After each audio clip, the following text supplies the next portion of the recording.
So at the end of the day, what was accomplished? Joining us now is the Minister for Public Safety, Dominic LeBlanc. Minister, thank you for being with us. Good evening, Michael.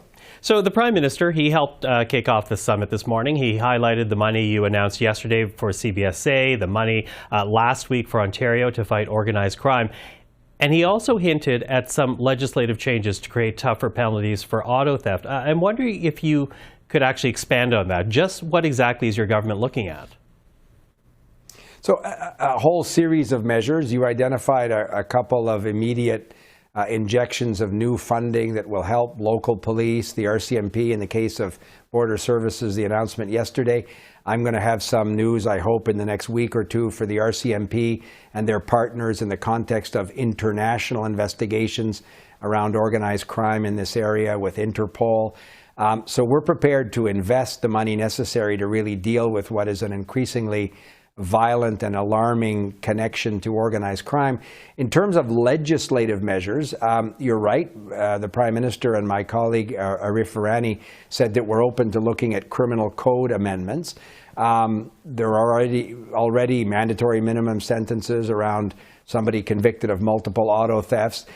There are severe penalties around those that would commit a theft of a car in connection with an organized criminal group. Which is increasingly the case, and carjacking and sort of violent incidents, including personal confrontations in some cases with armed criminals, is increasingly becoming a circumstance that the police told us today they're seeing. So that is a new and alarming circumstance that would obviously require some of the most severe criminal sanctions. But we're also looking at whether we can change standards around automobile manufacturing. Can the automobile manufacturers do more in terms of technology that might assist in immobilizing vehicles or helping in the case of a stolen vehicle? And of course, we announced that we're going to use regulations to ban those sort of devices that allow people to copy the electronic keys. That's often used again by criminals in stealing vehicles. So a lot to be watching for as we go down the road. But, you know, when you talk about some legislative changes, of course, we did hear from the Conservative leader this week, Pierre Poilievre, outlining his ideas about what can be done to crack down on auto theft. They include increasing the mandatory prison time for repeat offenders of the crime, removing the possibility of house arrest if a suspect is indicted of the crime, creating a specific aggregating factor if a vehicle is stolen for the benefit of organized crime. Do you see any of that helping form or informing what you are going to come up with as a government? Well, look, Mr. Poilievre and the Harper government, of which he was a member, advocated a whole series of mandatory minimum penalties, in many cases that were struck down by courts of appeal and by the Supreme Court. We do recognize, and my colleague said this, that we already have a mandatory minimum penalty.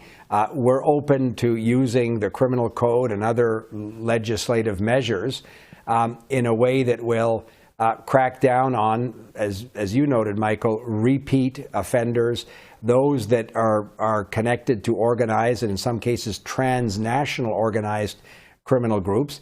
The police told us today a great deal of the revenue from these stolen vehicles, and it's considerable. It's over $1 billion in terms of estimated revenue and cost from stolen vehicles, finds their way into the hands of organized criminal groups that perpetuate gun smuggling, human trafficking, very violent criminal offenses. So obviously those offenses and those criminals associated with those groups need to face severe penalties. But the Conservatives have always thought that there's sort of a magic solution, a panacea by changing the criminal code. They cut 1,000 border services officers when they were in government. They had plans to cut 400 more.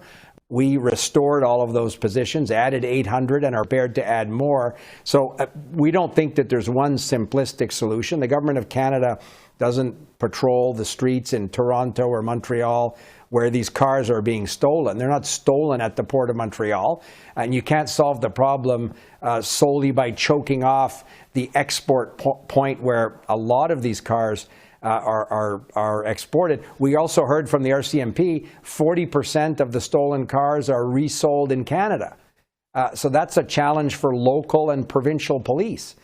If these cars are being stolen and resold, revinned, and sold domestically in Canada, that's properly the jurisdiction of local police, and the RCMP need to partner with them to do everything we can to support their work. Okay, so you support their work, as you say, but I do wonder, though, because for anyone who's had their vehicle stolen or been the victim of a violent crime associated with vehicle theft, they want action now. Here you are, as a government, gathering all these players in the nation's capital. So after taking the bother of inviting everyone to Ottawa, how quickly will we actually see changes? Well, people have already seen changes. They've already seen increased investments in border services and the RCMP. They've seen increased investments in local and provincial police to deal with this.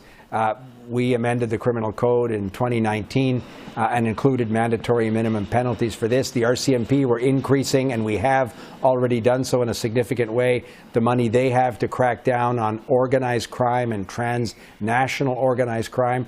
Today was a chance to discuss collaboratively what we can all do together to put even more pressure on those that would seek to inflict this kind of increasingly violent crime on Canadians, announcing that we're going to immediately use regulatory measures to ban the devices known, I guess they're called flippers, which allow people to copy the electronic fobs, the electronic keys that many of these criminals are using to steal the cars. There are immediate things we're going to do, looking at vehicle standards, as I said. So there's a lot of work that has been done, but we recognize that we all need to do as much more work as we can collaboratively to try and deal with this very worrisome circumstance. Can you give any type of timeline, though? You know, your government, for example, came back in September, started moving very quickly on housing as that became an issue for Canadians, and it became obvious in the polling.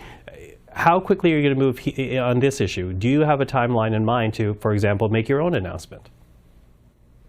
Well, so as I said, I think we've been working on this in a collaborative and constructive way already, recognizing there's more to do. I will be announcing additional funding to help organized criminal investigations that the RCMP do with their partners, probably in the next few weeks.